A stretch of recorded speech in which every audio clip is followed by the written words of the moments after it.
wise man once said that every real car person has to own an Alfa. Deal with the romance, the pain, the sheet metal, the glory, the induction noise, all of it. Now, that's gibberish, right? When it comes to being who you are and owning what you own, you can do whatever you want. But there's some truth to that. And if you're going to own an Alfa, you could do a lot worse than one of these.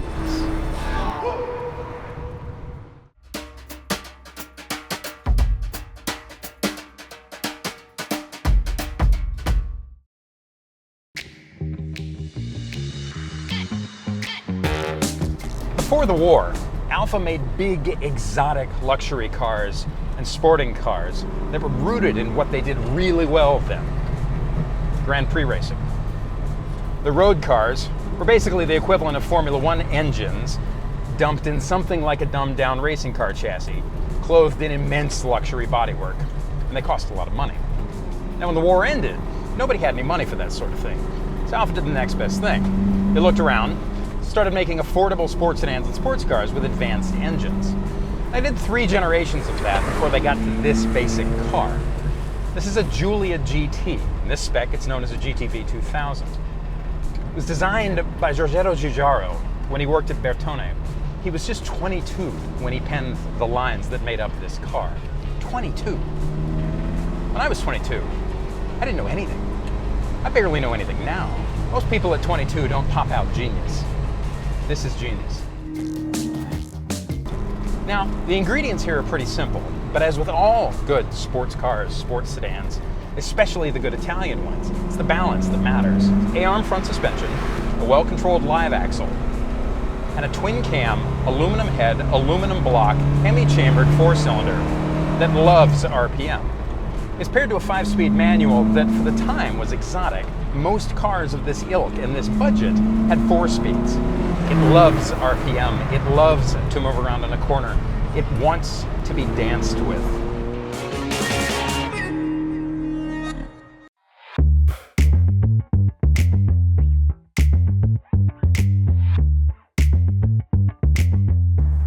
So the 105 GT Alfa was built in a bunch of different configurations. By and large, there are 3 basic body styles. And we're not going to go into the 1,000 different ways you could get one in other countries. We'll just talk about what appeared in America. Generally speaking, there is the 2-headlight step nose version, where there's a little notch in the front of the body. There is the 2-headlight flat hood version, and there is the 4-headlight chrome bar grille. In this country, for road use, these cars came with a 1600, a 1750, or a 2-liter. This is excluding the competition cars, this is excluding the 1.3 GTs, this is excluding everything else that was sold everywhere else and then may have ended up here. If you're looking at a road Alfa in this country, it's going to have a 1.6, a 1750, or a 2-liter. They are all essentially the same motor. They are all essentially the same aluminum block, aluminum head, twin-cam motor that Alfa sold into the 90s in the Spider and developed in the 50s. It is a great and durable motor if you treat it right. But which one you pick depends on what you're looking for. As it gets larger, it gets torquier. The 2-liters are known for being a little more flexible, but a little more vibrating. The smaller the motor is, the sweeter it is. Everybody generally agrees that the 1750 is the sweet spot of power, torque, and smoothness. But the Oldsmobile Silhouette is what you really want. The Cadillac of minivans. The 1750 is widely agreed to be the sweet spot in the motors. The 1.3s spin like crazy, don't make a lot of torque. The 2-liters are more flexible, make more torque, aren't quite as happy at high RPM, and the block tends to walk around just a little bit more in race use when you shove cam and compression into it. But that's not to say that there are bad ones. All of them are fantastic. What you should be concerned with when you go shopping is condition, and that mostly means the body. Above all else, driveline, interior, what color it is, the fact that you think it, I don't know, reminds you of your 14th dead ex-wife, it doesn't matter. The less rust there is, the happier you will be, because these things rust everywhere. They give rust on rust on rust on rust. But there are a couple of places to look for in particular and make sure that the car is clean and dry. First place is under the cowl. This little shelf here with these louvers, too much rust here can kill a car. Water collects here, water collects in the seam, water collects underneath the windshield. Goes down into the rockers. Check the sills. These sills are multi-piece sections.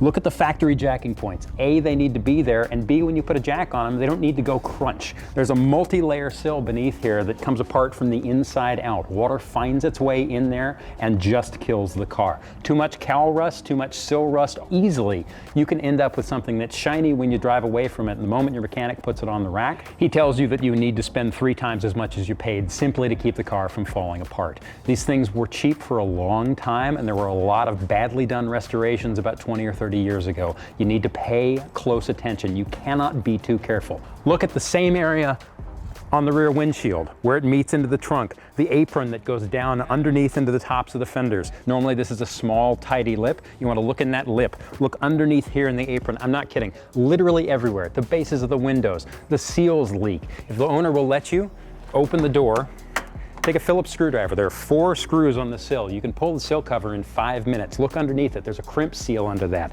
If that seal is in any way rusted, run, don't walk. Everywhere. Pull up carpets, stick your head in the trunk. There is no place on this car where you want to find anything rusted. Alfas are known for this, and people who buy nasty Alfas generally don't get to drive them because they're too busy visiting the body shop, watching somebody cut oxide out of the things. Alfa interiors are not undurable, but they also don't necessarily give Italian interior quality a good name. Early 105 interiors are very simple. Cars sometimes came with rubber mats in certain model years. They got more complex and more plasticky as the car aged. Almost all of the dashes crack. Water leaks coming out of the door seals, out of the window seals, out of anywhere the car can have water will ruin things. Their plating isn't the greatest quality. The plastics aren't the greatest quality. Everything about the car is designed to be treated a certain way and with a certain amount of delicacy, and the interior is no exception. So there are 2 things that make an Alfa an Alfa. One of them is the suspension, which is its own piece of glory, and we'll talk about that in a minute. But the other is the motor. Like I said earlier, this motor was engineered in the 1950s and built into the 90s in the late Spiders that they made, which had a lot in common with these things mechanically. It is an aluminum block, aluminum head, wet liner 4-cylinder with 2 cams. It is durable if you treat it right. There are a handful of things to know. So generally speaking, you're going to see these cars with one of a handful of induction systems, either side draft carburetors, Webers, Delortos, maybe somebody got crazy and put Solexes on it, or from 1969 on in America, Spica injection. Now, the fuel injection system that was used on these is a really interesting little mechanical system that has a lot in common with a diesel pump. It's very simple, there's not a lot to go wrong, and if it's tuned right, it can be pretty much set it and forget it, docile, forgiving, fuel efficient, and make decent power. A lot of people pulled it off because they didn't understand it, or to make more power, because getting more power out of it requires re-engineering the pump, doing a handful of things that most people didn't know how to or didn't want to do, or the factory didn't help. Most people who pull it off put on a set of Weber side drafts. Perfectly fine answer, there's nothing wrong with it, but these days there's a movement to put Spica back on the cars. Which induction setup you choose comes down to what you're looking for out of the car. But if you buy a car that originally had Spica on it and it now has carburetors and you want to put Spica back, assembling the parts in good health can be a bit expensive and a bit of a pain. Keep that in mind when you're shopping. The motors are, like I said, relatively durable if they're treated right. How the motor's built has a lot to do with how it needs to be treated. A lot of people think they're known for chewing up head gaskets. They're only known for chewing up head gaskets if you abuse them. They don't like to be run hard when they're cold. They're endurance cars. They were designed to be warmed up gently and then driven hard for an extended period of time. But you have to treat them right. Watch how the seller starts it. If he uses a lot of throttle, if it's a Weber car and he uses the hand choke, which dumps a massive amount of fuel down the throats, be wary. If he runs the hell out of it when it's cold, be wary. If it's got big cams in it and he short shifts it, be wary. These can be incredibly durable cars, but it all comes down to how they're treated. And it all comes down to whether or not the person who built it the last time, because again, at this point in their life, most of these cars have had one or multiple engine rebuilds. It comes down to the person who built it knowing what they were doing. They are not finicky, but they take a certain touch. And if you're not familiar with them, it's very easy to get a lot of things wrong. Most people who have an Alfa guru, and that person just helps them do the right thing. And when it comes to everything from valve adjustments to resealing the block, that guy knows what to do in order to keep it running right and running for a long time. So we talked briefly about head gaskets. One more thing about the motor before we move on. Proper care and feeding of the thing is important. There are some things that people say they all do that with a lot of cars. Oil leaks are one thing here. These motors move around a lot. It can be very difficult to get one of these things to seal and stay dry. You want to look for leaks from the front cover, from the rear main, from the gearbox. It's not uncommon for them to weep a little, especially from many of the motor seals. But at the same time, they shouldn't be pouring. There's a lot of neat castings here, and some of them are hung out in the breeze. This multi-piece fin sump, you can see that this car has a big chunk out of it in the back. You can tell generally how well the car's been taken care of by what the underside looks like and what the sump looks like. The sump's been grounded, has a bunch of scrapes, and the fins are missing. Somebody's probably beat on the car a lot and not wanted to deal with it. One thing that's extremely common with Alfas are modifications, partly because the cars take very well to it, partly because there was a long period of time where they were very cheap, partly because they were raced very successfully in pretty much any country they were sold, but especially here in the Trans Am. Finding a stock Alfa is more difficult than finding a modded one. And the first place people start is the suspension, in part because they move around a lot and they're soft and chuckable, and a lot of people like to put more tire and more spring rate in. But be careful, because when you put more tire and more spring and more bar and more shock into these things, they can become shorter in travel, they can become more brittle, they can become harder to drive. A lot of the genius of these things is how they move around in a corner, how you can use every bit of the performance they give you, and the balance that comes out of the factory. That big shove of mid-range torque, how the car settles into a corner and can be driven on your fingertips. All of that stuff hangs on everything being healthy. And that's not just modded cars, that's stock cars as well. A lot of the reproduction rubber, things like the A-arm bushings, the sway bar end links, some of that stuff isn't always made in the modern world to the same standards it was made in period. It tends to be shorter lived. You just want to be careful when you look at it. And if you're looking at a car that has a lot of changes made to it, ask the owner why. From the factory, they didn't have great dampers, but the rubber was relatively long-lived, and they were really nicely tuned. They were stiff up front, soft in the back, and you can see pictures of racing in period. The cars were squatting down hard because the rear axle was allowed to move around a lot. It's part of the car's glory. Anytime somebody clamps one of these things down with a lot of spring rate, a lot of shock, it tends to make it a little more brittle, hard to drive. You lose a lot of that middle corner magic.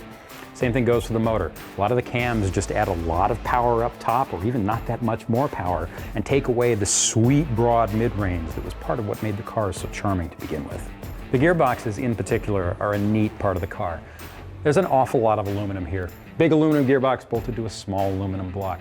Now, at this point, all of the parts are available to rebuild these things. But like anything else here, you want to make sure that the person who's rebuilding it or who has rebuilt it in the past knows what they're doing. Setting up the shift action on these things takes time. The synchros do not like abuse. The gearbox needs to be warmed, it needs to be treated properly. You shift it with your fingers.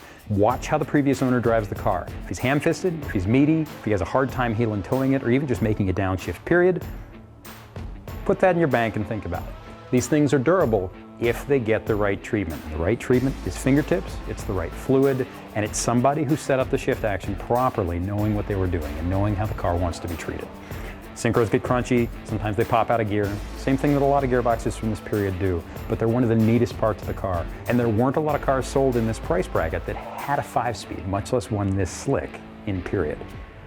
Half the glory of an Alfa is its suspension, and half of the glory of the suspension is this rear axle. There's A-arms up front, but in the back, it's a live axle, these two trailing arms, and these coil springs.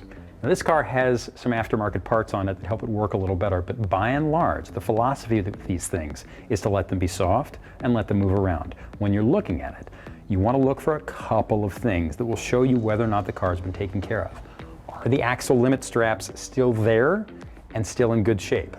Are the e-brake pivots rusty and nasty? Can you still see the cotter pins? Does the e-brake move, right? Are these bushings healthy? Are the shocks relatively recent and not made of garbage from Tommy's corner store? Like, everything under here needs to be healthy in order for the car to behave the way it should.